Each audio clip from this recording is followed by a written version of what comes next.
अगर आप दिल्ली एनसीआर से हैं, it's very very good news for you, क्योंकि आप हमारे बैचेज ज्वाइन कर सकते हैं। बेस्ट फैकल्टी मैथमेटिक्स साइंस तो मैं खुद ही डील करता हूं, और यहां से आपको वीकली टेस्ट, मंथली टेस्ट, साथ में आपका इंडिविजुअल काउंसलिंग होता है, जिसमें छोटी से छोटी चीजों के बारे में ध्यान दिया जाता है, बहुत बारीकी पे ध्यान दिया जाता है। हेलो स्टूडेंट्स, कैसे हैं आप लोग? उम्मीद करते हैं बहुत अच्छे होंगे, मन लगा के पढ़ाई कर रहे होंगे। और कैसी चल रही है केमिस्ट्री क्लास? हम आपके लिए जितना बेटर हो सकता है उतना बेटर हम आपके लिए मेहनत कर रहे हैं, और आपके लिए रोजाना everyday previous year question paper solution करवा रहे हैं। और यार, चैनल पे नए हो तो जल्दी से चैनल को सब्सक्राइब कर दो और बेल आइकन को जरूर क्लिक करना, ताकि जो everyday time to time notification सबसे पहले आप तक पहुंच सके। तो आज हम जो 2020-21 सेशन का केमिस्ट्री का लेटेस्ट पेपर जो था, जो ऑब्जेक्टिव क्वेश्चंस मैंने 1 to 10 करवा दिए थे, आज हम आगे करवाने वाले हैं, क्वेश्चन नंबर 11 से करवाने वाले हैं। और जो चैप्टर मैंने अभी तक नहीं पढ़ाया है, उन चैप्टर्स के कुछ क्वेश्चंस हम अभी रहने देंगे, यानी कि जैसे ही वो चैप्टर कवर हो जाएगा फिर उसमें हम अलग से एक पार्ट में हम इसका बना देंगे, राइट। तो आइए आज हम अपना स्टार्ट करते हैं दमदार जोशीले अंदाज में। कॉपी पेन तैयार होना चाहिए, क्योंकि यार आपके अंदर ना एक्साइटमेंट होना चाहिए, क्रेज होना चाहिए कि यार ये वो क्वेश्चन जो अभी लेटेस्ट 2021 में फरवरी में पूछा गया है, तो खुद से भी ट्राई करना चाहिए। मतलब कि अभी क्वेश्चन आपके सामने आ जाए तो खुद से भी ट्राई करना चाहिए कि यार एक बार मैं ट्राई करके देखता हूँ ना, मजा आ जाएगा बनाने में। ये जब आप खुद से ट्राई करते हैं ना, खुद से नोटबुक खोल के देखते हैं, बुक खोल के देखते हैं, वीडियो को पॉज करके, और जब खुद से सॉल्व करते हैं ना, तो वो जो कॉन्फिडेंस आपके अंदर आता है ना, वो अंदर से आपको इतना मजबूत कर देता है कि फिर आपका डर बिल्कुल खत्म हो जाता है। मैं तो सोल्व करवाऊंगा ही आपके साथ में, बट अगर खुद से आप करेंगे तो ज़्यादा बेटर रहेगा। सो आइए स्टार्ट करते हैं। देखिए, 3 सवाल मैंने स्क्रीन पे लिखा है, और ये 3 सवाल में जो है क्वेश्चन नंबर 11 को आप ध्यान से देखेंगे तो क्वेश्चन नंबर 11 क्या कहता है? Which type of compounds is represented only by their empirical formula as they do not exist in molecular form, right any 2 examples of empirical formula of such compounds.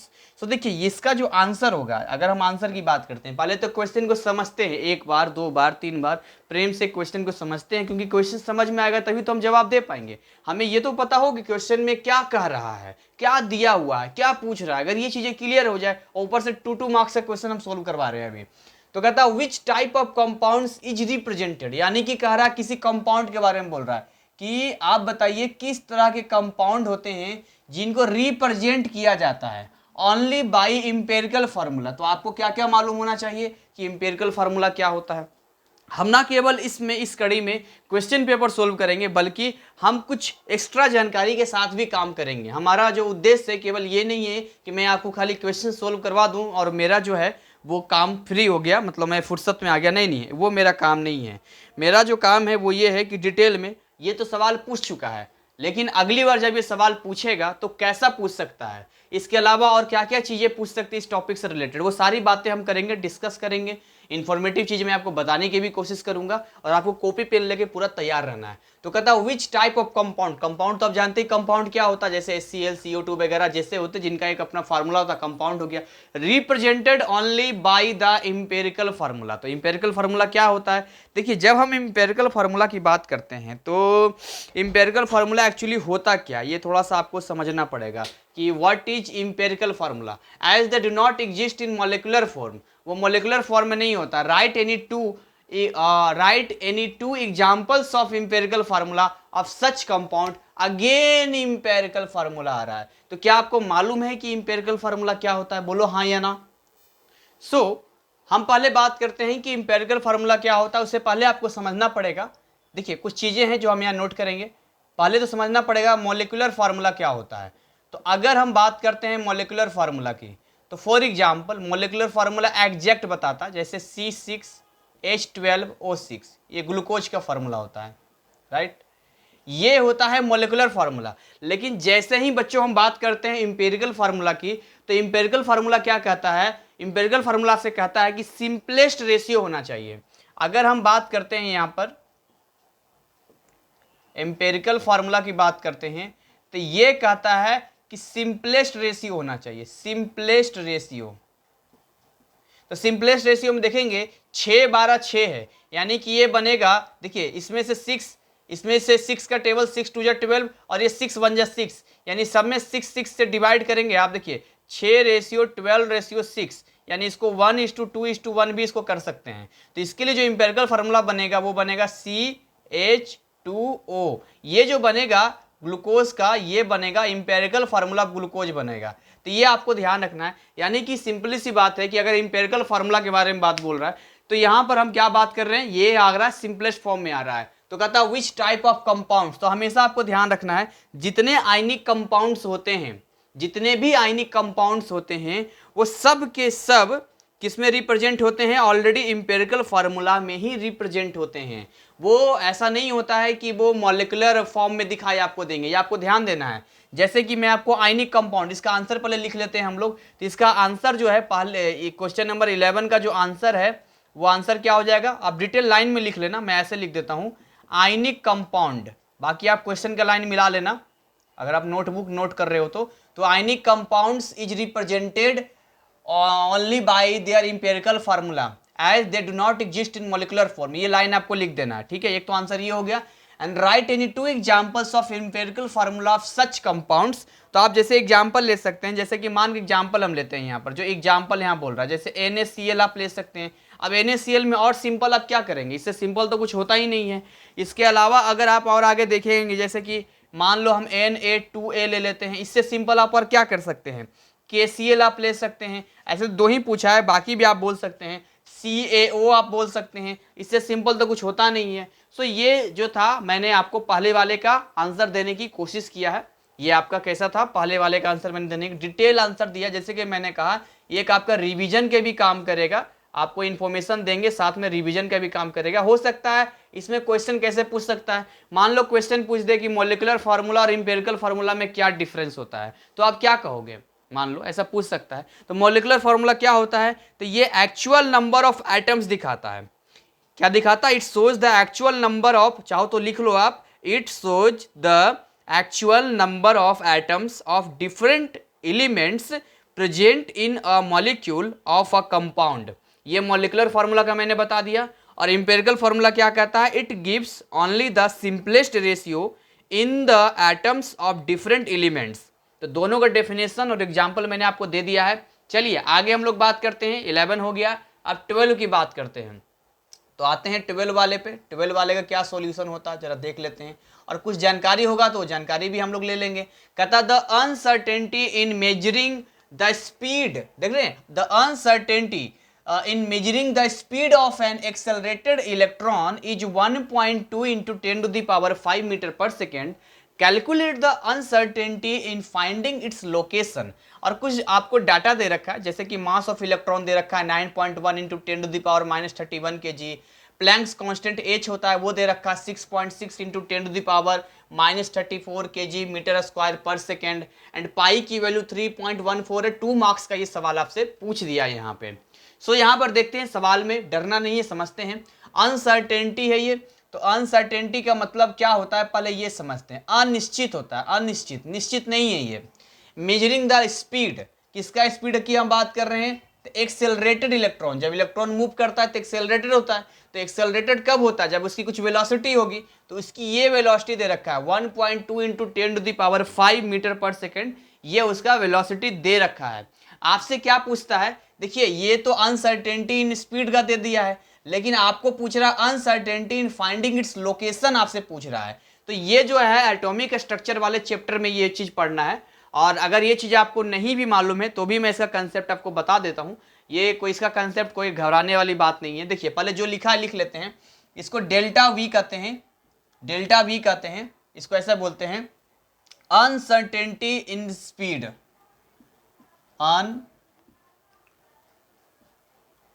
Uncertainty in speed, इसको हम लोग क्या बोलते हैं, delta we बोलते हैं, जिसका value दे रखा है 1.2 into 10 to the power कितना दे रखा है 5 मीटर पर सेकेंड। तो बहुत ज्यादा स्पीड है, छोटा मोटा स्पीड थोड़ी ना, इतना स्पीड से गाड़ी चलेगा तो कितना बहुत तेज जाएगा ये तो। खैर स्पीड है तो है। आपसे यहाँ पर जो है ये दे रखा है, साथ में आपसे क्या पूछ रहा है, अनसर्टेनिटी इन फाइंडिंग लोकेशन। तो आपसे पूछ रहा है ये अनसर्टेनिटी इन लोकेशन, यानी आपसे डेल्टा एक्स पूछ रहा है, डेल्टा एक्स पूछ रहा है, लोकेशन का डेल्टा एक्स पूछ रहा है यहाँ पे। तो इसका रिलेशन समझना आपको, जब भी आपको बोलेगा अनसर्टेनिटी इन लोकेशन तो यहाँ पर डेल्टा एक्स हो जाएगा। इसका जो फार्मूला होता है वो फार्मूला होता है delta v into delta x is equal to, समझ में आ रहा है आपको, h upon 4 pi m e. ये इसका फॉर्मूला होता है। ये क्या होता है? ये इसका फॉर्मूला होता है और इस फॉर्मूले पर हम आगे बढ़ने वाले हैं। सो सर बताइए, समझ में नहीं आ रहा है फॉर्मूला आया कहाँ से? राइट, बिल्कुल सही बात है, आपको पूछना बिल्कुल सही है कि सर आया कहाँ से। देखिए एटॉमिक स्ट्रक्चर में पढ़ना है, हाइजेनबर्ग्स अनसर्टेनिटी प्रिंसिपल के बारे में पढ़ना है। तो हाइजेनबर्ग एक साइंटिस्ट का नाम है, हाइजेनबर्ग जो है क्या है, एक साइंटिस्ट का नाम है। और ये इनका क्या प्रिंसिपल है, एक बार मैं आपको शॉर्टली में बता देता हूं कि अनसर्टेनिटी क्या प्रिंसिपल कहते हैं। ये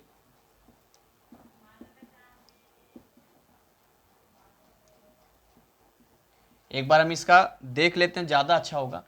इस प्रिंसिपल को चाहे तो आप नोट कर सकते हैं, मैं आपको बोल देता हूं और इसका मतलब भी हम समझ लेते हैं। ये साइड से मैं बता रहा हूं, स्टार लगा देता हूं, साइड से, सॉल्यूशन का पार्ट नहीं है। यानी अगर अगली बार से डायरेक्टली हाइजेनबर्ग अनसर्टेनिटी प्रिंसिपल पूछ दे तो आप इसका भी जवाब दे सकते हैं। तो ये कहते हैं अकॉर्डिंग टू दिस प्रिंसिपल, चाहो तो आप नोट कर सकते हो, according to this principle it is not possible to determine simultaneously, according to this principle it is not possible to determine simultaneously the position and momentum of an object like electron with certainty। यानी कि आप एक साथ किसी का भी momentum और position एक साथ इलेक्ट्रॉन का नहीं बता सकते हैं, सर्टेनिटी यानी निश्चित रूप से नहीं बता सकते हैं, ये अनसर्टेन होता है। ध्यान रहे हाइजेनबर्ग साइंटिस्ट का नाम है जिन्होंने ये चीजें बताई है। तो हाइजेनबर्ग का क्या कहना है? हाइजेनबर्ग का कहना है जैसे इलेक्ट्रॉन है बहुत छोटा होता है तो उसका मोमेंटम साथ में उसका पोजीशन आप एक साथ नहीं बता सकते हैं। तो यहाँ अनसर्टेनिटी आ जाता है यहाँ पे। और इन्होंने कुछ कैलकुलेशन वगैरह किया जिसमें इन्होंने रिलेशन दिया delta P dot delta x. अब यहाँ पर आप देखेंगे ग्रेटर इक्वल भी कर सकते हैं एच अपॉन, यहाँ पर कर दिया 4 पाई।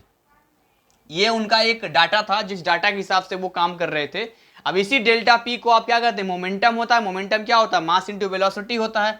तो क्या हो गया? ये एम हो गया और डेल्टा वी हो गया डॉट डेल्टा एक्स हो गया ग्रेटर इक्वल एच अपॉन 4 पाई। अब देखिएगा ध्यान से आप, तो आपको एक बात समझ में आ जाएगी कि यही वाला एम नीचे आ गया जो ये फॉर्मूला आपको दिख रहा है ये वाला फॉर्मूला आपको, बोलिए ये फॉर्मूला दिख रहा है कि नहीं दिख रहा है? ये फॉर्मूला, तो इस फॉर्मूले में आप ध्यान से देखेंगे तो यही वाला जो एम ई है यहाँ पर अगर आप मल्टीप्लाई कर देंगे तो वही मोमेंटम का फार्मूला आपको दे देगा। तो ये कुछ चीज़ें हैं जब हम फार्मूला लगाते हैं यहाँ पे, तो यहाँ पर हम निकाल सकते हैं जिसका भी हमें निकालना होता है। यहाँ से मान के चलिए अगर डेल्टा एक्स दे देता, अनसर्टेनिटी लोकेशन दे देता आपको, और आपको डेल्टा भी पूछता कि बताइए अनसर्टेनिटी स्पीड क्या होगा। देखिए इसका मतलब डरना नहीं है, अनसर्टेनिटी स्पीड में अनिश्चितता है और लोकेशन में भी, पोजीशन कहिए लोकेशन कहिए, अनिश्चित है। तो बाकी तो कैलकुलेशन का पार्ट है, आप खुद भी इसे सोल्व कर सकते हैं। तो आप सोल्व करके देख लीजिए। जैसे देखिए यहाँ पर delta x is equal to क्या आ जाएगा? डेल्टा एक्स आ जाएगा एच अपॉन, इधर हो जाता हूं मैं, ये क्या हो जाएगा यहाँ पे? ये हो जाएगा एच अपॉन 4 पाई एम ई और यहाँ आ जाएगा डेल्टा भी। बाकी इसको आप सोल्व कर लीजिए, सोल्व कर लेंगे आंसर आ जाएगा आपका। जैसे एच की वैल्यू, एच को प्लैंक्स कांस्टेंट कहते हैं। क्या कहते हैं एच को? इस चीज को हम क्या बोलते हैं? इस चीज को बोलते हैं हम लोग प्लैंक्स कांस्टेंट बोलते हैं, राइट। जिसकी वैल्यू दे रखी है, वैसे आपको ध्यान नहीं भी है तो क्वेश्चन में दे देगा। तो 6.6 into 10 to the power -34 kg metre square per second. और नीचे देखिए 4 पाई की वैल्यू इसने साफ साफ कहा है कि आपको 3.14 लेना है, मल्टीप्लाई, आप देखिए मास ऑफ इलेक्ट्रॉन दे रखा है आपको, कितना दे रखा है? 9.1 इंटू 10 टू द पावर -31, ठीक है, ये केजी में दे रखा है। साथ में आप देखेंगे यहाँ पे तो आपका जो है ये कहाँ गया डेल्टा वी की वैल्यू कितनी दे रखी है? 1.2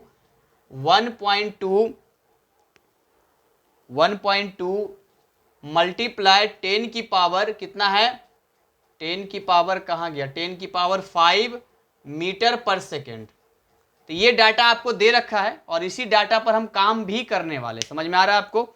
तो इस डाटा पे हम काम करेंगे, बाकी आपका कैलकुलेशन है, कैलकुलेशन आपको करना है और सवाल आपके सामने है।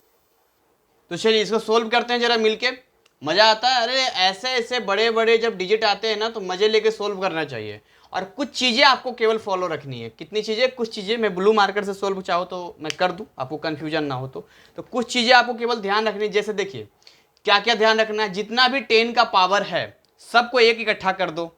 दूसरा, जितने यूनिट कट सकते हैं काट दो यार, जितना यूनिट कट सकते हैं। देखो ध्यान से देखो, ये केजी से केजी कट जाएगा, यहाँ पे आप देखेंगे ये मीटर इस मीटर स्क्वायर के पावर से कट जाएगा।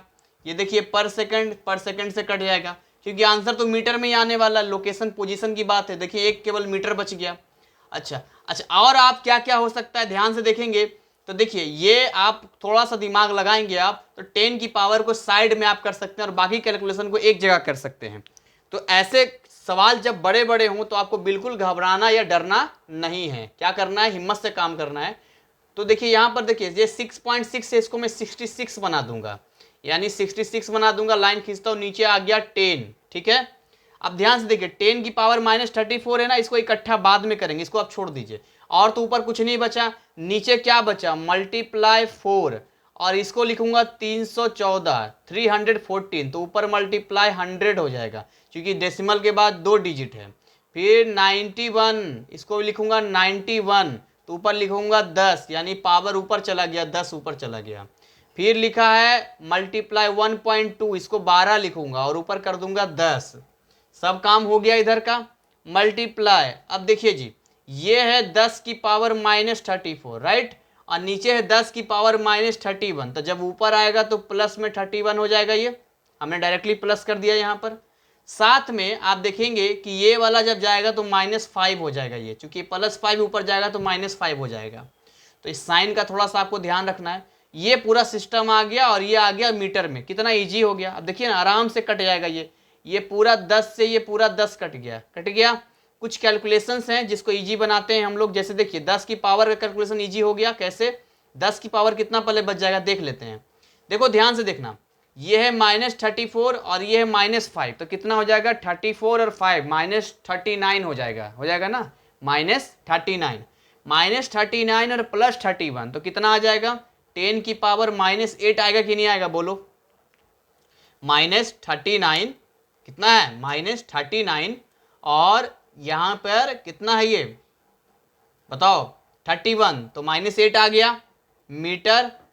अब इस चीज को आप सोल्व करते हैं जरा पर भाई। जब इस चीज को सोल्व करेंगे तो इसका बेस्ट तरीका जो है आपको ये है कि आप 2 का टेबल का यूज करें, यानी कि 2 के टेबल को आप यूज कर सकते हैं यहां पर इसको सोल्व करने के लिए। देखो आप बहुत इंटेलिजेंट हो, यानी कि आपको आता है ये सोल्व करना, तो वीडियो स्किप कर दो 2-3 मिनट का, मुझे कोई दिक्कत नहीं है। लेकिन मैं पूरे ऐसे स्टूडेंट को साथ में लेके चल रहा हूँ जिससे कैलकुलेशन से डर लगता है या दिक्कत होता है, तो थोड़ा सा मैं ये लेके चलता हूँ। देखिए अगर बायो का स्टूडेंट हो या नॉर्मल कोई भी जिन्हें प्रॉब्लम होता है उसके लिए मैं बता रहा हूँ। देखिए यहाँ पर आपको समझ में आएगा, अगर मैं इसको 33 करता हूँ, ध्यान सुनना, अगर मैं इसको 33 करता हूँ तो मुझे नीचे भी 2 के किसी टेबल से कट करना पड़ेगा। ध्यान समझ में ना मेरी बात को। तो मैं एक काम करता हूँ, इस 4 को 2 से कट कर देता हूँ मैं यहाँ पे, तो 4 की जगह 2 आ गया यहाँ पे। अब समझना 33 है और 12 है, तो रेड पेन से मैं कर देता हूँ 33 है 12 है, यानी 3 के टेबल से 33 कट सकता है। तो नीचे भी कोई होना चाहिए जो 3 के टेबल से कटे। तो मुझे दिख रहा है कि 3 के टेबल से ये 12 कट जाएगा और यहाँ 11 आ जाएगा, 3 के टेबल से कटे, 3 के टेबल से कटेगा। तो हालांकि जगह नहीं आ रहा है, यहाँ पर मैं लिख देता हूँ, ये 11 हो गया यहाँ पे। तो ऊपर ही 11 हो गया और बाकी ये 0 0 बाकी बच गए, और नीचे हो गया 2 4 3 114 91, बस यही बच गया यहाँ पे। चलिए ठीक है, अब क्या करते हैं, यहाँ पे एक आपके पास जरिया होता है समझने का। ऊपर तो कोई विशेष चीज ऐसा है नहीं, नीचे आप मल्टीप्लाई करेंगे तो ध्यान से देखेंगे एक बड़ा डिजिट आपके सामने आएगा, एक बड़ा डिजिट आपके सामने आएगा। जैसे कि अब देखिए ऐसे जब डिजिट बड़ा सामने आता है तो वहां पर क्या होता है, आपको गुना कैलकुलेशन करना पड़ता है आपको। तो कैलकुलेशन करने का आपका बेस्ट तरीका मैं आपको बताता हूँ, कैसे आप कैलकुलेशन ईजी बना सकते हैं और कैलकुलेशन को छोटा कर सकते हैं यहाँ पे। सो आपको क्या करना है, देखिए ऊपर आप लिख दीजिए 11, लिख दिया 11, ठीक है। नीचे क्या हो जाएगा, अब 2 है और 8 है, तो एक काम करते हैं हम लोग ना 2 से इससे मल्टीप्लाई कर देते हैं। तो 4 दूनी 8 और 2 एकाई 2 और 3 दूनी 6, 628 हो गया। और इसको 4 से मल्टीप्लाई कर देते हैं तो कितना हो गया, 4 एकाई 4 और 4 नंबर 36, 364 आ गया ये, ठीक है, 364 आ गया ये। और मल्टीप्लाई, अब देखिए कितना जीरो बच गया यहाँ पर, तो 1 2 3 जीरो बच गया। 3 जीरो का मतलब इसको 11,000 भी हम लोग लिख सकते हैं ऐसे करके, है ना। 3 जीरो बच गया, 11,000 लिख सकते हैं। और नीचे ये डिजिट है मल्टीप्लाई 10 की पावर -8 हो गया, और ये हो गया मीटर में हो गया। तो क्या करना है आपको यहाँ पे, आपको अब इसमें क्या करना है, इसको सोल्व करना है। नीचे आपको मल्टीप्लाई करना है, और मल्टीप्लाई करने के बाद आपको डिवीजन करना है। अब यहाँ पर देखिए आपके पास रास्ता है, आप चाहें तो इसको और छोटा बना सकते हैं, जरूरी नहीं है, इसको और छोटा बनाया जा सकता है। जैसे कि मैं चाहता यहाँ तो यहाँ भी छोटा हो सकता था, लेकिन फिर भी मैं इसको 0 बना के रखा। जैसे देखिए अगर मैं इसको और छोटा बनाता, इस चीज को और मैं छोटा बनाता, तो कैसे छोटा हो सकता था, देखिए इसको अगर और छोटा बनाता तो इस 2 से इस 10 को मैं कट कर देता, तो 5 टाइम में ये कट जाता। समझ में आ रहा है मेरी बात, तो 5 टाइम में कट जाता, 2 की भी कहानी खत्म हो जाती। समझ में आ रहा है। इसके अलावा मैं क्या करता, समझो मेरी बात को, इस 4 से मैं इस 100 को मल्टीप्लाई कर देता, तो ये डिवाइड कर देता, 25 आ जाता। तो यहाँ मैं करता तो ये 25 आ जाता, तो ऊपर बच जाता 11, 25 और 5, और नीचे केवल बच जाता 3, 14 और 91। यानी कि यहाँ पर जो है ऐसा आ जाता, ऊपर 11, 5। तो आप देखो मल्टीप्लाई चाहो तो यहाँ पर जैसे चाहो वैसे कर लो। जैसे देखो 11 पचे 55, 25 से मल्टीप्लाई करेंगे तो 5, हाथ में 5, 11 दूनी 22 और 5 27, 275 मल्टीप्लाई 5, ये रह गया। और नीचे क्या रह जाता, नीचे रह जाता 314 मल्टीप्लाई 31, ये रह जाता। फिर ऊपर आप मल्टीप्लाई कर लोगे, तो यहाँ पर मैं लिख देता हूँ, ऊपर मल्टीप्लाई करोगे बच्चों तो क्या हो जाएगा, यहाँ पे देखो प पचे 25, हाथ में 2, 7 पचे 35, 2 37, हाथ में 3, और 5 दूनी 10, 10 3 13, 1375 हो गया। ये हो गया ना 1375। और डिवाइड किससे हो जाएगा ये, तो अब इसको 3, 14 और 91 को मल्टीप्लाई कर दो, कहीं पे कहीं भी मल्टीप्लाई कर दो, तुम कहीं भी कर दो। जैसे यहाँ पर मैं मल्टीप्लाई कर देता हूँ, 3, 14 और 91 से मल्टीप्लाई कर दो यहाँ पर, तो 4, ये तो पूरा कॉपी हो गया। ये 4 9 36, हाथ में 3, 9 का 9 3 12, हाथ में 1, और 9 तिया 27, 1 28, तो पूरा क्या हो जाएगा 4, 6 1 7 और 3 2 5 8 2, तो 28574, ये आ जाता क्या 28574 मल्टीप्लाई 10 की पावर -8 मीटर, ऐसा आ जाता। बाकी आपको सिंपली क्या करना है यहाँ पे, अब इसको आपको डिवाइड करना है। क्या करना है, इसको डिवाइड करना है।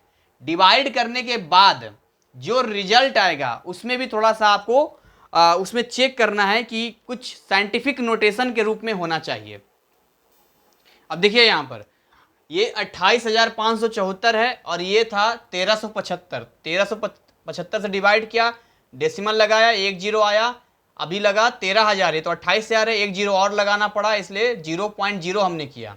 तो हम चेक करते हैं, देखिए अगर इसको 30,000 हम मान लेते हैं, लगभग ऐसे मोटा मोटी कैलकुलेशन किया जाता है एवरेज देखने के लिए, तो 28,000 के नज़दीक है। तो अगर इसको 30,000 मान लिया जाए तो 3 का टेबल पढ़ेंगे, 3 चौके 12, यानी 30,000 को 4 से मल्टीप्लाई करेंगे तो 1,20,000 के आसपास जाता है। तो हमने पहला कोशिश किया कि एक काम करते हैं, पहले हम लोग जो है 4 से इसको गुना करके देखते हैं। तो 4 से जब गुना करके देखा तो आया, यहाँ पर देख रहे हैं यहाँ पर कितना आया, 1,14,296 आया। फिर एक बार मन में आया कि यार कहीं 5 बार में तो नहीं मिस कर जाता है, तो वो आया 1,42,870। तो ये वाला तो होगा नहीं, जब भी होगा तो यही वाला होगा। तो इसलिए यहाँ पर हम लगा देते हैं 114,296। तो 10 में से 6 गया तो कितना बचा 4, 9 में से 9 गया तो क्या बच जाएगा, यहाँ पे 0 बच जाएगा, यही बच जाएगा ना यहाँ पर। बाकी 4 में से 2 गया तो कितना बचेगा, 2 बचेगा यहाँ पे। समझ में आ रहा है मेरी बात। 7 में से 4 गया, 3 बचेगा यहाँ पर, 3 में से 1 गया, 2 बचेगा, ये तो कैंसिल हो गया। अभी देखिए 23,204 है, यहाँ पर जो है 1 जीरो हम लगा सकते हैं, यहाँ तो एक राइट मिलता है जीरो लगाने का, तो 1 जीरो हम लगा सकते हैं। तो अगर आप यहाँ पर 1 जीरो आप लगाते हैं, इसका मतलब क्या हुआ, इसका मतलब ये हो गया कि यहाँ पर एक और खेल खेला जा सकता है। यानी कि यहाँ पर कितना टाइम लगाया था, 4 टाइम लगाया था ना, तो एक और हम लोग लगा सकते हैं, 0.04 है। अब देखते हैं अगर इसको 30,000 मान लिया जाए तो ये देखिए 2,32,000 बन गया है, इकाई दहाई सैकड़ा हजार 10,000 लाख, 2,32,000 बन गया है। तो अगर उसको 30,000 मान लिया जाए तो 3 चौके 12, 3 पचे 15, 3 छक 18, 3 सत्ते 21, यानी ऐसा लग रहा है कि अगर 7 टाइम हम लोग ट्राई करेंगे, 7 टाइम अगर हम ट्राई करेंगे तो कुछ पॉसिबिलिटी बन पाएगी। 7 चौके 28, हाथ में 2, 7 सत्ते 49 और 2 51, हाथ में 5, 7 पचे 35 और 5 40, हाथ में 4 और 7 8 56, 56 और 4 60, 0 हाथ में 6 और 7 दूनी 14 और 14 और 6 20, यानी ये बन रहा है 2,18,000 के आसपास बन रहा है। तो 2,18,000 के आसपास बन रहा है, यानी कि अगर ऐसा मन में लगे आपको कि यार एक बार और ट्राई किया जा सकता, 8 बार अगर होता तो इसी में ऐड कर लेते हैं। अगर लग रहा है कि 8 बार हो सकता है तो उसमें क्या, इसी में ऐड करके देख लेते हैं, 8 बार आ जाएगा। तो इसी में आप ऐड कर देते हैं 28,574 ऐड कर दीजिए, पता चल जाएगा। 8 4 12, 7 1 8, 1 9, 5 8 2 2, यानी 2,28,592 पॉसिबिलिटी है कि 7 टाइम किया जा सकता है। तो एक काम करते हैं, 7 टाइम कर देते हैं। तो 7 टाइम करेंगे 2 2 8 5 9 2, तो कितना आ जाएगा, 10 में से 2 गया तो कितना बच गया 8। यहाँ देखेंगे 13 में से 9 गया, तो 13 में से 9 जाएगा तो कितना बचेगा 4। फिर 9 में से 5 जाएगा तो कितना बचेगा 4। यहाँ देखिए 11 में से 8 जाएगा तो कितना बचेगा 3, 2 में से 2 गया 0 और ये 0। अब आगे लगाना बेवकूफ़ी है, यानी कि यहाँ जो रिजल्ट हमारा आया है वो कितना आया है 0.047 मल्टीप्लाई 10 की पावर -8 मीटर आया है। अब देखिए इस जो रिजल्ट आपके सामने आया है ये आपका आंसर आया। मैं चाहता तो डायरेक्टली आंसर लिख देता, लेकिन मैं आपके साथ एज ए स्टूडेंट की तरह ट्रीट कर रहा हूँ कि अगर मैं आपकी जगह होता तो मैं कैसे सोल्व करता, तो मैं वैसे ही सोल्व करता, रफ वर्क वही करता जो आप करते हैं, क्योंकि मेरा उद्देश्य क्या है, आपका नंबर अच्छा आना चाहिए। तो मैं अगर केवल ऐसे शॉर्टकट में भाग जाऊंगा तो काम नहीं चलेगा। तो यहाँ 0.047 इसको है, तो एक काम करते हैं, अगर इसको मैं यहाँ लिख दूँ 47 अपॉन कितना 0, 1 2 3, अगर ऐसा मैं लिख दूँ और मल्टीप्लाई 10 की पावर मैं ऐसा काम करता हूँ -8 मीटर हो गया। अब एक काम करता हूँ मैं यहाँ 47/10 केवल लेता हूँ ताकि मैं 4.7 बना सकूँ, मैं 10 ही केवल लेता हूँ। बाकी जो है यहाँ पर 2 0 ऊपर चला जाएगा तो 10 की पावर -8 और एक हो जाएगा -2, क्योंकि -2 भी आ जाएगा प्लस में, प्लस हो जाएगा और एक -2 तो माइनस ही हो जाएगा। तो इसका जो अभी आंसर निकल के आएगा वो क्या आंसर निकल के आएगा, तो इसका आंसर निकल के आएगा बच्चों यहाँ पे 4.7, इसका आंसर क्या निकल के आएगा 4.7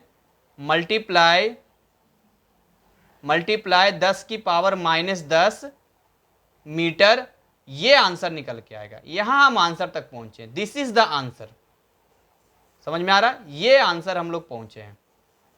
तो ये देखिए हमने इस सवाल को प्रॉपर टाइम दिया है, कैलकुलेशन पे टाइम दिया है। जो बच्चे कहते हैं कि सर कैलकुलेशन में बहुत दिक्कत आती है, बड़े बड़े कैलकुलेशन है, तो आप खुद से प्रैक्टिस कर सकते हैं और मैंने बहुत इजी वे में करने की कोशिश किया है। चलिए एनीवे अगले सवाल की ओर हम लोग आगे बढ़ते हैं। देखिए जो आपका 13 सवाल है वो कोलाइड से है। मैं पढ़ के सवाल आपको बता देता हूँ, शायद आपने कोलाइड पढ़ा हो, मैंने अभी नहीं पढ़ाया इसलिए मैं अभी नहीं करवा रहा हूँ। सवाल पढ़ के बताता हूँ मैं, हालांकि मैंने लिखा नहीं है।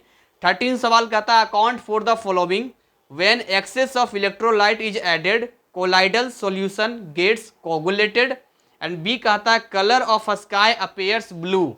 तो ये अगर आपको मालूम होगा तो आप इसका आंसर कर सकते हैं। अगेन सवाल रिपीट कर देता हूं, when excess of electrolyte is added colloidal solution gets coagulated, और बी पार्ट है colour of sky appears blue. तो हो सकता है आपको मालूम है, मैंने नहीं पढ़ा है तो मैं इसने नहीं किया, मैं सीधा 14 पे आ गया जो मैंने पढ़ाया केमिकल थर्मोडायनेमिक्स।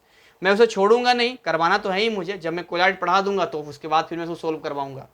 देखिए 14 कहता है define internal energy of a system, right the veg by which internal energy of a system can be changed. देखिए इंटरनल एनर्जी, ये थर्मोडायनेमिक्स का चैप्टर है, केमिकल थर्मोडायनेमिक्स का चैप्टर है। डिस्क्रिप्शन में लिंक दिया है, अगर आपको नहीं आता तो आप जाके समझ सकते हैं, चैप्टर को पढ़ सकते हैं।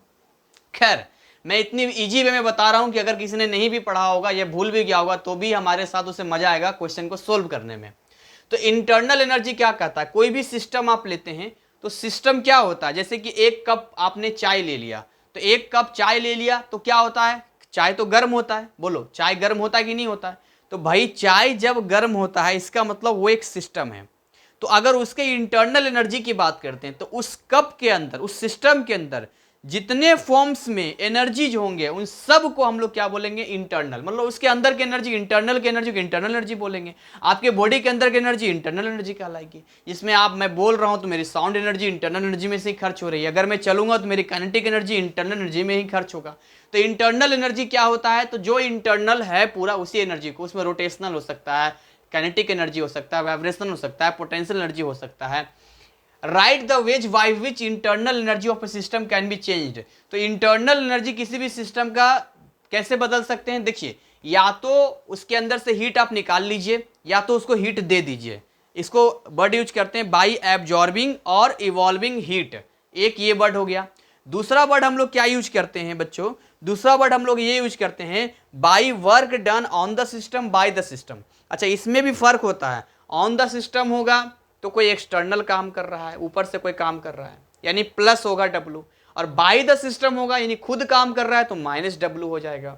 अगर हीट हम दे रहे हैं तो प्लस Q होगा, अगर हीट निकल रहा है तो माइनस Q होगा। तो साइन कन्वेंशन भी आपको ध्यान रखना है। मैं यहाँ पर आंसर आपको लिख देता हूँ, यहाँ मैं आंसर आपके लिए लिख देता हूँ, कोई ऐसी बात नहीं है। देखिए, मैं इसको रफ वर्क कर देता हूँ। जिनको भी लगता है कि मैं बहुत स्लो करवा रहा हूँ, यानी अपने आप को लगता है हम बहुत तेज हैं, बहुत बढ़िया हैं, तो आप वीडियो स्किप कर सकते हैं, इसके लिए कोई दिक्कत वाली बात नहीं है। लेकिन मुझे मैं उस आखिरी बच्चे को देखता हूँ जो बिल्कुल जीरो लेवल से सीखना चाहे तो कैसे सीखेगा। तो मेरा जो मेहनत है, जो मेरा डेडिकेशन है, उन्हीं बच्चों के लिए है। जो तेज है वो तो कहीं ना कहीं से कर ही लेगा। प्रॉब्लम तो भाई उसको होता है जो थोड़ा सा फंस जाता है कहीं पर। और मैं टीचर हूं तो मेरा वही तो है, जहां नाव फंसेगा वहां मैं आपको धक्का दे दूंगा, आप बढ़ जाओगे। तो इंटरनल एनर्जी यहां पर, यानी कि इसका आंसर हम डायरेक्ट कर रहे हैं, यहां पर 14 का डायरेक्ट आंसर कर रहे हैं। इंटरनल एनर्जी क्या कहता है, तो ये डिफाइन कैसे होता है, the some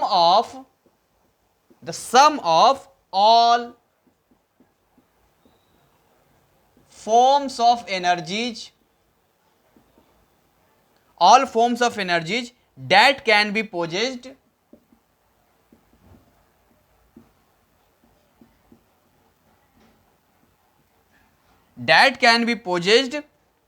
by a system। भाई एक सिस्टम के द्वारा जो पोजेस्ड होगा। अच्छा, ये सवाल 2007 में पूछ चुका है, ध्यान देना। वैसे 2021 का है, लेकिन ये सवाल 2007 में भी पूछा जा चुका है। सवाल कैसा था, तो सवाल ऐसा था, explain the term internal energy of a system, which of the following will increase the internal energy and why, when heat is given to the system, when work is done on the system। तो इसने answer दे दिया था, केवल explain करना था। लेकिन इन्होंने क्या किया, यहां पर उसी सवाल को थोड़ा सा चेंज कर दिया। देखिए, डिफाइन वाला टर्म वही रखा, अगला क्या किया इन्होंने, उसी चीज को बदल दिया कि write the ways by which internal energy of a system can be changed. जबकि 2007 में दे रहा है कि when heat is given to the system, तो कैसे इंटरनल एनर्जी चेंज होगा, when work is done on the system, तो कैसे इंटरनल एनर्जी चेंज होगा। तो ऐसे सवाल भी पूछे जा सकते हैं आपको, इसलिए मैंने प्लस माइनस दोनों चीजें मैंने आपको बताई, और आपको यही समझना भी है, समझना ध्यान से आप यहाँ पे। देखिए, ये तो डेफिनेशन हो गया, the sums of all forms of energy that can be possessed by A system is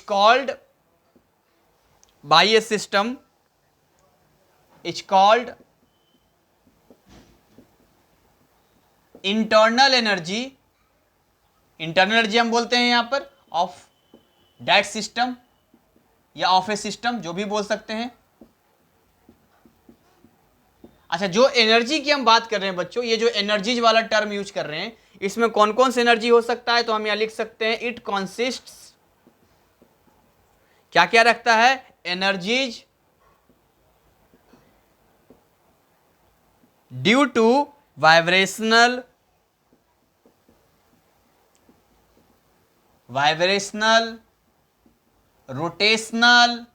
rotational भी हो सकता है, एंड ट्रांसलेशनल मोशन।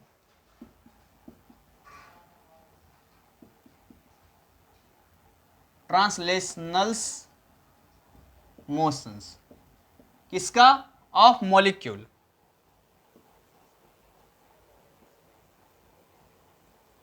एटीसी। तो ये तो इसके बारे में हो गया। अच्छा, अब देखिए आगे कैसे कहता है कि write the ways by which internal energy of a system can be changed. तो इंटरनल एनर्जी सिस्टम को कैसे लिख सकते हैं यहां पर, internal energy of a system can be changed by the following। अच्छा, निम्नलिखित से जो है हो सकता है, कैसे जी? देखिए, नंबर 1 क्या बोल सकते हैं यहां पर, बाई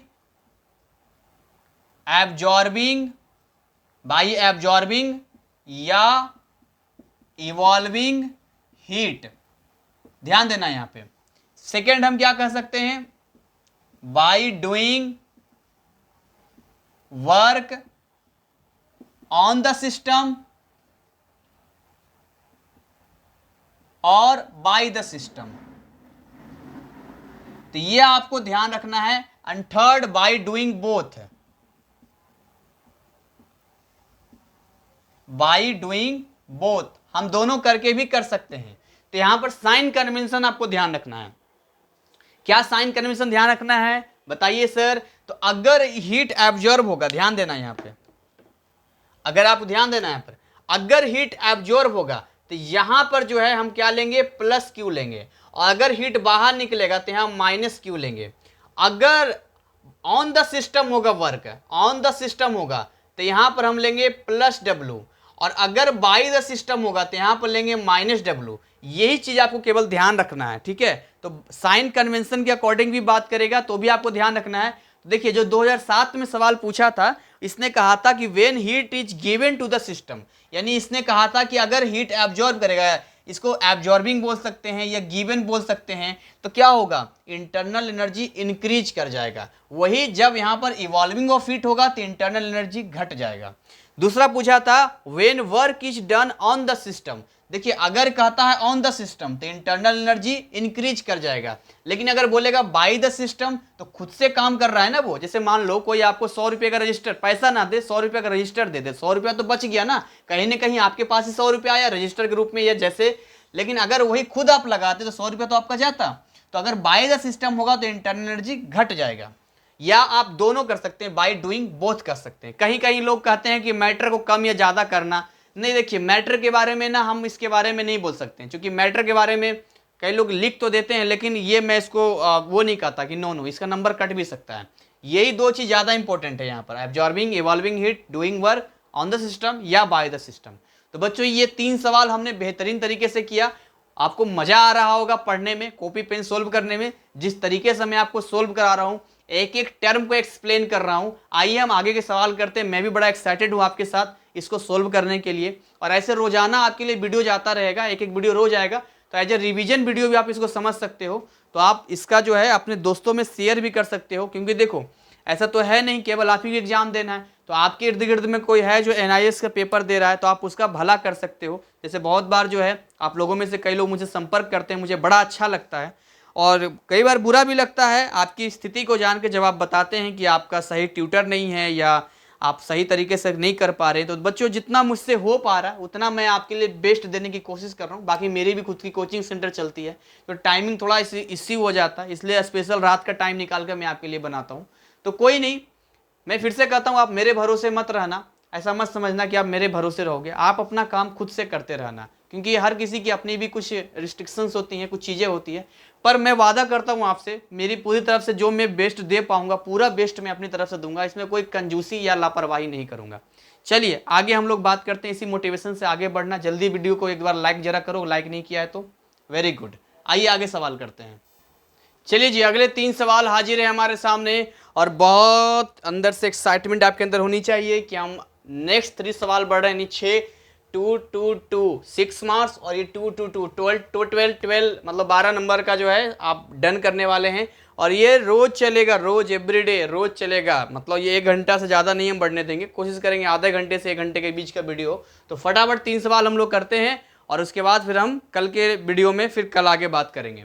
चलिए, क्वेश्चन नंबर 15 क्या कहता है, right the conjugate basis of H2A HNO3 NH4 plus SCO3 minus.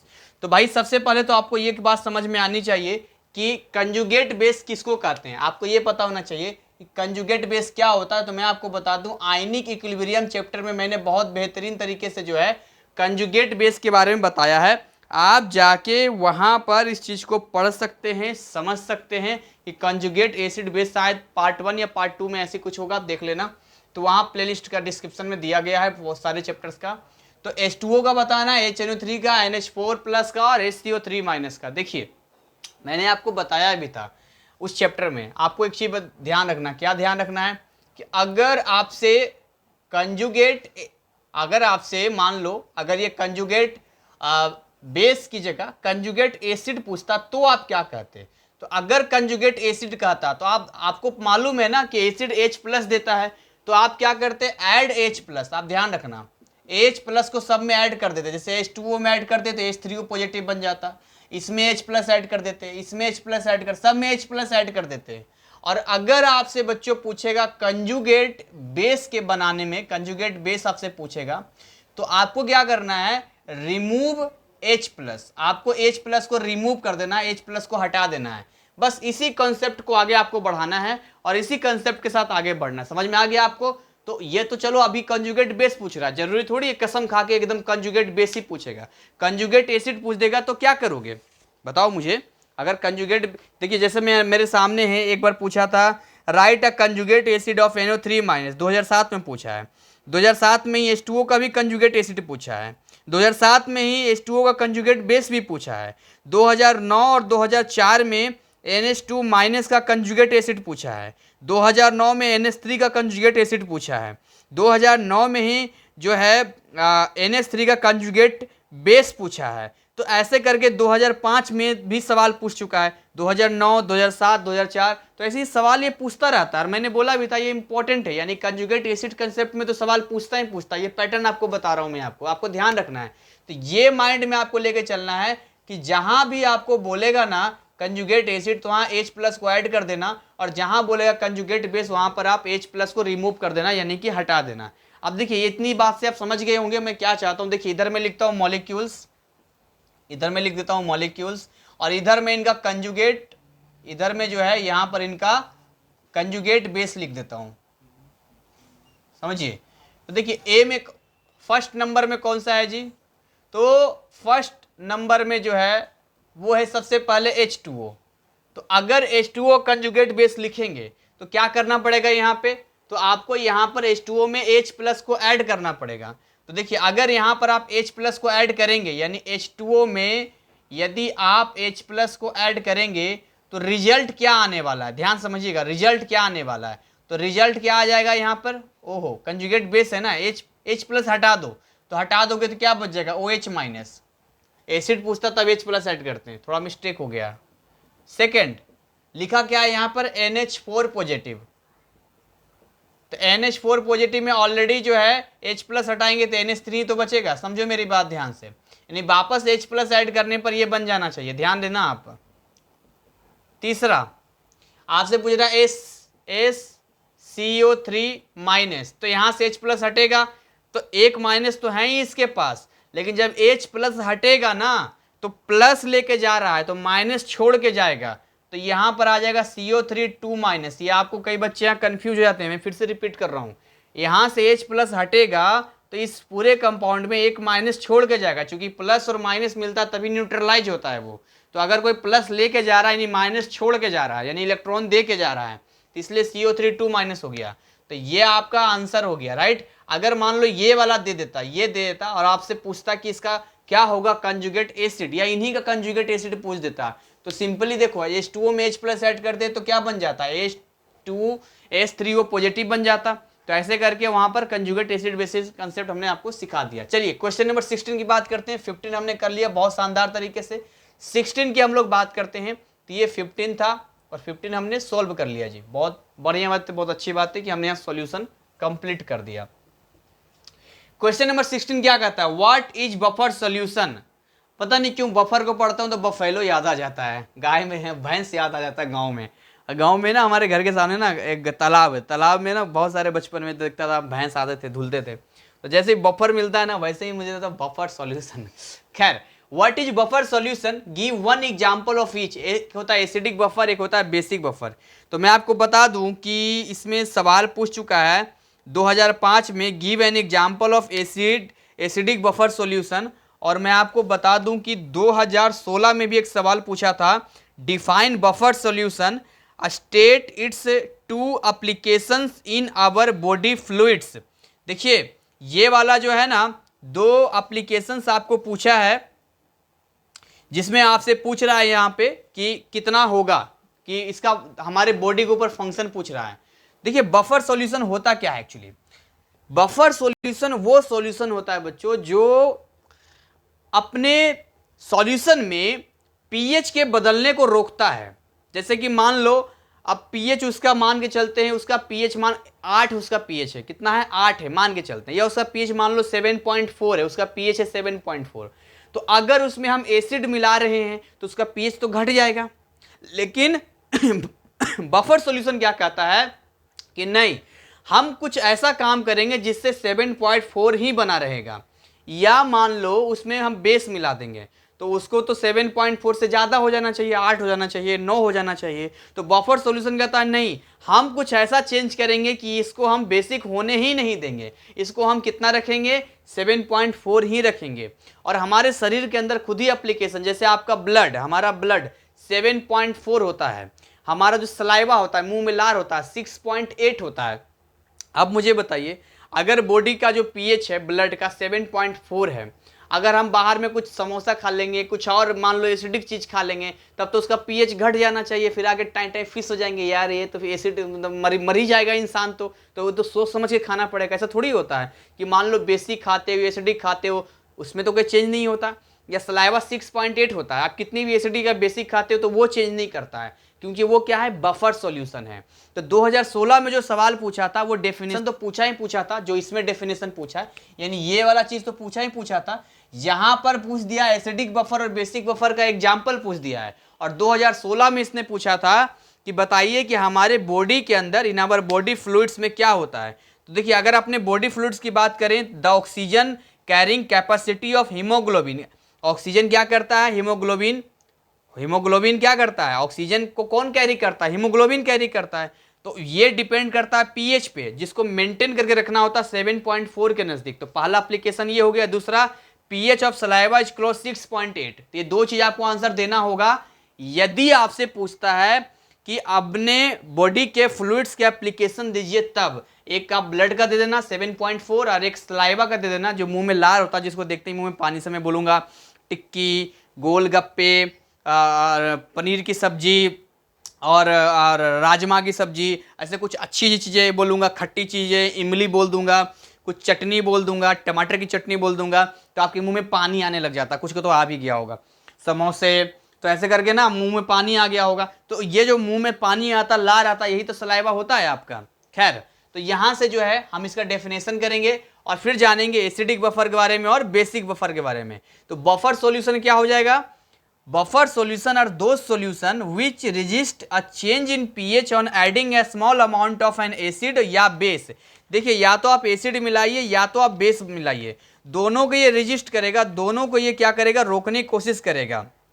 तो यहाँ हम डेफिनेशन इसका एक बार लिख लेते हैं, यहाँ पे इसका हम डेफिनेशन यहाँ लिख लेते हैं, यहाँ पर 16 वाले का क्या हो जाएगा definition, the solution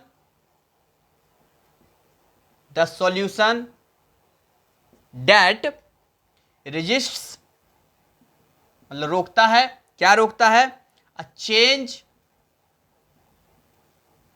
change in its pH on addition of a small amount of, देखो अगर आता है फिर भी लिख लो, लिखने से कहते हैं याद हो जाता है, अ small amount of N acid, या तो एसिड मिलाइए और अ बेस, तो ये रेजिस्ट करके रोकेगा, इज कॉल्ड बफर सॉल्यूशन। इसको हम लोग बफर सॉल्यूशन के नाम से जानते हैं। ये दो तरीके का होता है, एक होता है एसिडिक बफर और एक होता है बेसिक बफर। समझ में आ रहा है। तो एसिडिक बफर, इसके पूछा क्या है, ये give one example of each, दोनों का एक एक एग्जाम्पल दीजिए। तो एसिडिक बफर क्या हो जाएगा, they contain weak acid and it's salt with a strong base. देखो यहां भी कॉमन आयन इफेक्ट आ जाता है। कॉमन आयन इफेक्ट क्या होता है?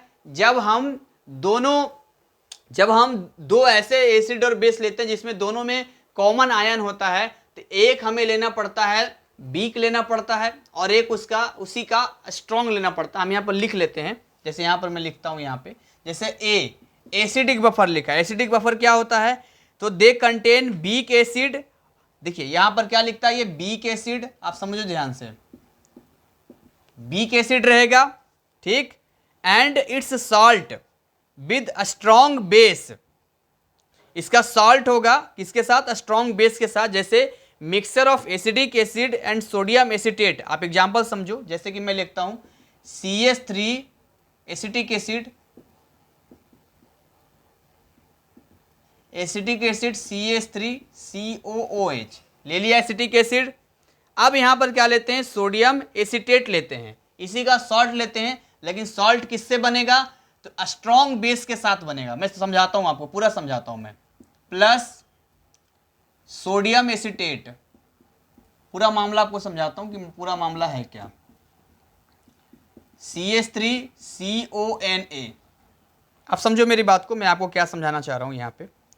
सो यहां पर ये क्या, एक मिक्सचर लिया हमने, यानी ये क्या ले लिया हमने, ये वाला, ये क्या ले लिया बच्चों, ये ले लिया वीक एसिड ले लिया। क्या ले लिया? वीक एसिड ले लिया। अब ये वाला हमने क्या लिया? सॉल्ट लिया। लेकिन इसको कैसा सॉल्ट बोलेंगे? तो ये जो सॉल्ट है ना, ये जो सॉल्ट है, एक्चुअली ये सॉल्ट कैसे बनेगा? तो इसी के साथ बनेगा, लेकिन स्ट्रॉन्ग बेस के साथ बनेगा। है ये वीक एसिड, देखो है ये वीक एसिड, लेकिन ये जो सॉल्ट है वो कैसा सॉल्ट है? Salt with its strong base. तो स्ट्रॉन्ग बेस में देखेंगे ध्यान से NaOH, देखिए Na आ रहा है, यानी कि अगर यहां पर मैं स्ट्रॉन्ग बेस लूंगा, अगर मैं इसी सॉल्ट का स्ट्रॉन्ग बेस बनाने की कोशिश करूंगा, तो ये बनेगा NaOH। ये एक स्ट्रॉन्ग बेस है। और अगेन आप देखेंगे कि यदि आप NaOH प्लस CH3COOH को मिलाएंगे तो रिजल्ट क्या बनने वाला है? देखिए ये वाला और ये वाला हिस्सा क्या बना देगा? CH3COONA, और ये प्लस बन जाएगा H2O। तो आई होप आपको समझ में आ गया होगा कि जब हम एसिडिक बफर लेते हैं तो वीक एसिड लेते हैं, साथ में प्लस सॉल्ट तो लेते हैं, लेकिन कैसा सॉल्ट लेते हैं? जो इसी का, जो सॉल्ट में आप देखते हैं उसमें स्ट्रॉन्ग बेस वाला, जो स्ट्रॉन्ग बेस होता है उसी के साथ हम बनाते हैं। तो पूरा बोल, they contain a weak acid and it's salt with a strong base. Salt with a strong base, strong base वाला, इसको हम लोग बोलते हैं एसिडिक बफर बोलते हैं। क्या बोलते हैं इसको? देखिएगा यहाँ कॉमन आयन इफेक्ट होता है, यहाँ भी CH3COO है और यहाँ भी CH3COO है। अगर आपको कॉमन आयन इफेक्ट जानना है बच्चों, तो आपको लिंक में जाना है, और लिंक में जाने के बाद आपको क्या करना है? आयनिक इक्विलिब्रियम में जाके सीखना है कॉमन आयन इफेक्ट के बारे में। क्योंकि हो सकता है कि ये इस साल, अगर अभी देखो अभी बफर सॉल्यूशन पूछा है, तो आपके पेपर में अक्टूबर में हो सकता है कि ये कॉमन आयन इफेक्ट पूछ दे, कोई बड़ी बात नहीं है। तो मैं आपको वार्न कर रहा हूं, VVI बता रहा हूं 2022 का, 2022 वही 2021-22 का बता रहा हूं। यहाँ पर रेड पेन में मैं लिख दे रहा हूं, आपको जाना है और यहाँ पर पढ़ना है कॉमन आयन इफेक्ट। मैं यहाँ नहीं बता सकता आपको क्योंकि टॉपिक बड़ा है, तो ये मैं VVI आपके लिए बता रहा हूँ, very very important. VVI next paper जो आपका होने वाला, उसमें ये पूछ सकता है। तो जो चीज़ें मैं ऐसे बताऊंगा उसको आपको साइड में नोट कर लेना है, और फिर आपको मेरे वीडियो में जाना है या आपको रिवीजन अपने बुक से करना है तो बुक से कर लेना है। कॉमन आयन इफेक्ट पूछने के चांसेस यहाँ पर 90% चांस बन रहा है कॉमन आयन इफेक्ट पूछ सकता है। ठीक है, चलिए, नहीं भी पूछ सकता है लेकिन ऐसा चांस है कि पूछ सकता है यहाँ पर। तो ये तो ए हो गया, इसको बोलते हैं एग्जाम्पल हमने ले लिया एसिडिक बफर का, acidic mixture of acidic acid and sodium acetate, ये एग्जाम्पल हो गया। दूसरा बेसिक बफर क्या होता है, तो पहले समझते हैं। यहाँ पे पीएच ऑफ एसिडिक बफर क्या होता है? 7 से कम होता है। इसका जो पीएच होता है एसिडिक बफर का, ये इसी को हम लोग बोलते हैं acidic buffer, is equal to, इसी को हम लोग बोलते हैं acidic buffer, acidic buffer solution बोलते हैं इसको, एसिडिक बफर सॉल्यूशन बोलते हैं। यानी weak acid plus salt of a strong base, इसी का रहेगा, salt of a strong base बोल सकते हैं, ऑफ स्ट्रॉन्ग बेस का बोल सकते हैं, salt of a strong base. तो यहां पर जो है बनता है एसिडिक बफर सॉल्यूशन। और इसका जो पीएच होता है बच्चों, ये जो मिक्सचर आप लेते हैं इसका जो पीएच होता है वो 7 से कम होता है, ये आपको समझना पड़ेगा। चूंकि एसिड है तो 7 से कम होगा। वही अगर हम बेसिक बफर की बात करते हैं यहाँ पे दे कंटेन, देखिए यहाँ पर क्या हो जाएगा बेसिक बफर में, वीक बेस लेंगे, समझना मेरी बात ध्यान से, वीक बेस लेंगे प्लस साथ में हम क्या लेंगे, सॉल्ट लेंगे स्ट्रॉन्ग एसिड का, सॉल्ट लेंगे लेकिन स्ट्रॉन्ग एसिड का लेंगे, सॉल्ट ऑफ स्ट्रॉन्ग एसिड। ये आपका बना देगा कौन सा, बेसिक बफर। ये क्या बना देगा बच्चों, ये बना देगा बेसिक बफर बना देगा। इसका एग्जांपल लेते हैं और समझते हैं थोड़ा सा। देखिए जैसे कि मान लो लेते हैं अमोनियम हाइड्रोक्साइड, क्या लेते हैं, अमोनियम हाइड्रोक्साइड NH4OH, ये एक बीक है, ये मैंने क्या ले लिया, ये एक बीक बेस ले लिया मैंने, देखो ये ले लिया मैंने, बीक बेस ले लिया, राइट। अब इसका सॉल्ट लेते हैं स्ट्रॉन्ग एसिड वाला, तो देखिए स्ट्रॉन्ग एसिड का सॉल्ट लेंगे तो मान लेते हैं कि स्ट्रॉन्ग एसिड का अगर हम सॉल्ट लेते हैं तो ऐसा ले लेते हैं NH4Cl, कौन सा ले लेते हैं, NH4Cl। इसको क्या बोलेंगे हम लोग, NH4Cl को अमोनियम क्लोराइड, अमोनियम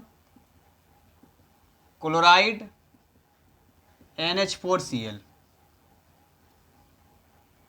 तो ये हमने ले लिया, क्लियर हो गया आपको, ये एग्जांपल हमने ले लिया यहाँ पर। और बेसिक बफर का जो पीएच होता है वो 7 से ज़्यादा होता है, ये आपको समझना पड़ेगा कि भैया जो बेसिक बफर होता है उसका पीएच कितना होता है, 7 से ज़्यादा होता है।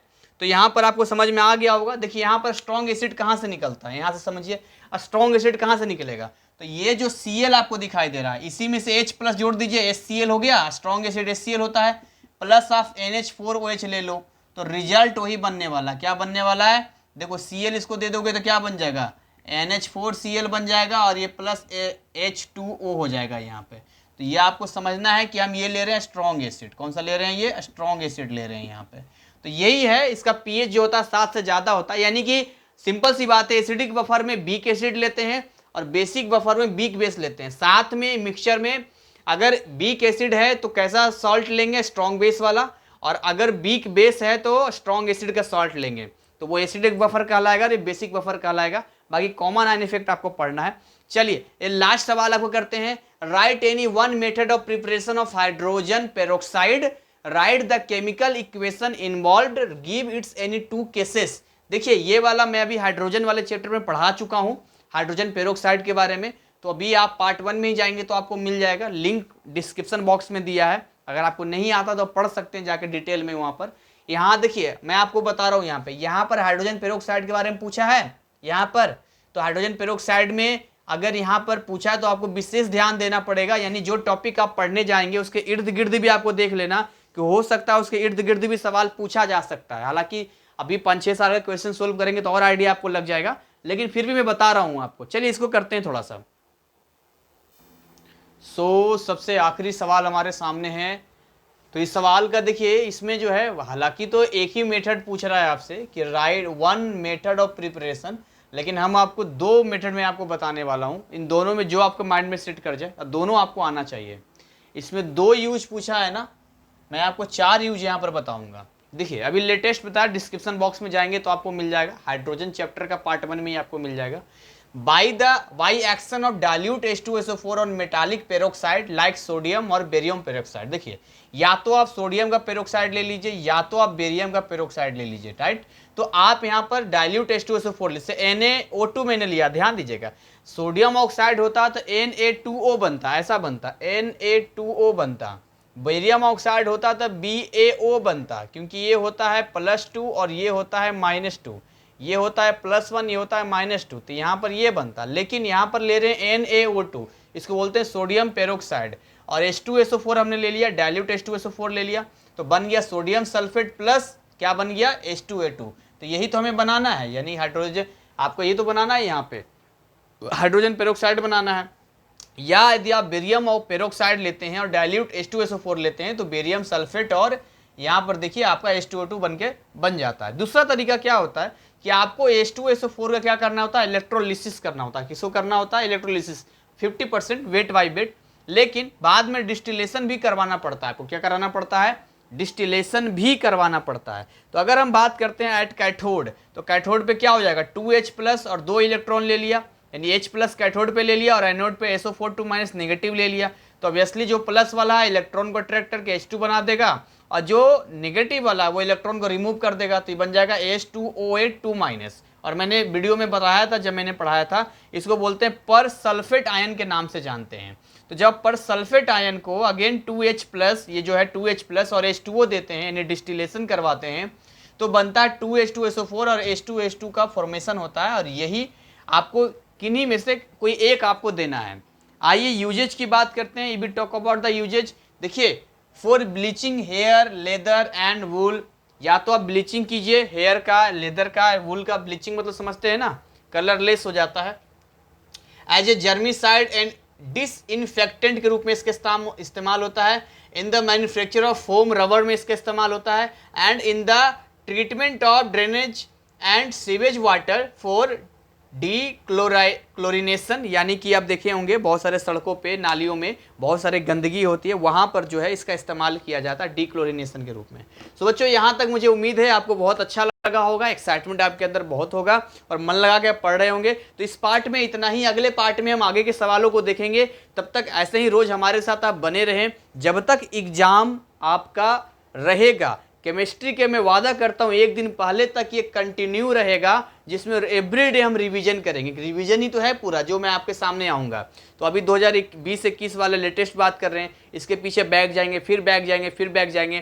तो ऐसे करके जो है हम अक्टूबर तक लगभग 5 से 6 साल के पीछे के सवालों का दे देंगे। और इतना पढ़ लेने का मतलब समझते हैं आप, इतना पढ़ लेने का मतलब है कि आप इतने लायक मैं आपको बना दूंगा कि जब आप एग्जाम में जाएंगे और बैठेंगे तो आप देखेंगे आपके सामने 100 में से, मैं आपको बता रहा हूं, अगर मैं परसेंटेज देना हो तो 100 में से 90% सवाल ऐसे होंगे जो आपको एट ए टाइम देख के आपको लगेगा कि ये तो मैंने पढ़ा ही था। और होता ही ऐसा है, क्योंकि जब हम क्वेश्चन पेपर कोई भी सोल्व करते हैं तो क्वेश्चन पेपर सोल्व करने में सेम चीजें रिपीट कर जाती है। जैसे मैंने आपको भी क्या बोला था कि आप देखो जो है कॉमन आयन इफेक्ट भी पढ़ लेना। तो कॉमन आयन इफेक्ट पढ़ लेना मतलब क्या, वो भी आ सकता है। तो हर चीज लेके चलेंगे ना। 5 साल का मतलब क्या होता है, 5 साल का मतलब निचोड़ हो गया, पैटर्न आपको आइडिया लग जाएगा और यहाँ से रिजल्ट आपका 100% डन हो जाएगा। बस करना क्या है आपको, तो रोजाना जो वीडियो अपलोड होता है ना, उसको कॉपी पेन लेके रिवीजन करना है। साथ में जो जो चैप्टर आपका कमजोर है, यानी जो चैप्टर आपने अभी तक नहीं पढ़ाई किया है, तो आपको जाना है। और जाने के बाद अपने जो मेरा चैनल है GCC क्लासेस, इस पे जाने के बाद जो भी टॉपिक आपका छूटा हुआ है उसको ईमानदारी से करना है। समझ में आ रहा है, ईमानदारी से करना। मैं देखता हूं कि अभी बहुत सारे ऐसे बच्चे हैं जो अभी भी इस बात का इंतजार कर रहे हैं कि अक्टूबर में पेपर है तो पढ़ेंगे आराम से, अगस्त में पढ़ेंगे, सितंबर में। ना, ये गलती आपको नहीं करना है। फिर देखिए, मैं एक चैप्टर का मेरा कम से कम 3-3, 4-4 घंटे का वीडियो है एक चैप्टर का। तो अगर आप 10 चैप्टर पूरा करना चाहेंगे तो लगभग 30, 40, 50 घंटे का है। तो क्या लगता है आपको, जब आप थोड़ा थोड़ा नहीं कर पा रहे हैं तो एग्जाम से 1 महीना पहले आपको मैथ भी पढ़ना पड़ेगा, फिजिक्स भी पढ़ना पड़ेगा। तो कैसे पॉसिबल है कि आप जो है पूरा मेरा सिलेबस देख लेंगे, पूरा जितना मैंने पढ़ाया है। और भैया जब पूरा देखोगे नहीं तो फिर तो ये तो वही हो गया कि जी इंपॉर्टेंट देख लिया तो आ गया तो ठीक है, नहीं आया तो गए काम से। पढ़ के जाना है सब कुछ, पढ़ के जाओगे सब कुछ, करके आओगे कुछ कुछ। और पढ़ के जाओगे कुछ कुछ तो करके आओगे कुछ नहीं। हमारे सर कहते थे और मैं भी इस फंडे पे काम करता हूं। तो आपको टोटल पढ़ के जाना है। हाँ, आइडिया रहेगा आपने का कि भाई 5 साल का है तो ये मेन है, मतलब 30 सवाल है तो 30 सवाल में आपका 15-20 सवाल ऐसा होगा जो आप एकदम 100% कॉन्फिडेंस के साथ जवाब देंगे। हो सकता है आपका लक 25 सवाल भी हो सकता है, 30 का 30 भी हो सकता है, पर लक के भरोसे नहीं काम करना है ना। जैसे मान लो 15 सवाल है, अब 15 सवाल बिल्कुल रिपीट कर गया जिसको आपको आता ही आता है, तो एक माइंड आ गया कि 15 सवाल का मतलब फेल नहीं होने देगा, आपका उतना रिजल्ट डन हो गया, उसको सोल्व करना है। बाकी के 15 सवाल में आप अटेम्प्ट करेंगे तो जो 3-3, 4-4 घंटे आपने मेरे वीडियोज को दिया है उसमें भी तो बहुत सारी चीज़ें आपने सीखा है, तो उसमें थोड़ा दिमाग लगाएंगे, तो उसमें से 5 सवाल आप करेंगे, फिर बाकी 5 सवाल और दिमाग लगाएंगे। तो ऐसे कर कर जो है आपका रिजल्ट आएगा। ऐसा नहीं होगा कि आप 5 साल केवल पढ़ लेंगे जी, इसी भरोसे बैठे रहेंगे और वो 3-4 घंटे के मैं पागल दिख रहा हूँ आपको, जो मैंने एक चैप्टर में 3-3 घंटे 4-4 घंटे का वीडियो बनाया है। क्यों बनाया है? आपके लिए बनाया है। क्योंकि डिटेल नॉलेज मुझे आपको देना है। तो खैर वीडियो बहुत लंबा ना हो जाए, इसी के साथ यहाँ पर अपनी वाणी को विराम देता हूँ और मिलते हैं अगले पार्ट में। मुझे उम्मीद है कि आप थोड़ी सी मेहनत को अपनी बढ़ाएंगे और उन सारे जितने भी चैप्टर्स हैं, देखिए मैं ये नहीं कहता कि आप मेरे ही वीडियोज को देखें। अगर आपको लगता है कि आप अपने टेक्स्ट बुक पढ़कर ही आपका काम हो रहा है तो आप ठीक है ना, टेक्स्ट बुक पूरा पढ़ लो, चैप्टर उसी से समझ में आता तो उसी से समझ लो, पर पढ़ो भाई, पढ़ना जरूरी है। मैं भी क्या करता हूँ, आपके टेक्स्ट बुक को ही तो फॉलो करता हूँ। मैं यहाँ वीडियो देखोगे तो हो सकता है 3 घंटे में चैप्टर पूरा हो जाए और टेक्स्ट बुक पढ़ोगे तो हो सकता है 6 घंटे में हो, तो टाइम बचेगा ना आपका। इसलिए तो वीडियो यहाँ पर आपको बनाया जाता है, मैं आपके लिए वीडियो बनाता हूँ। खैर इसी तरह हंसते खिलखिलाते मुस्कुराते रहें, मन लगा के पढ़ाई करें और अपनी सेहत का ध्यान रखें। जय हिंद, जय भारत।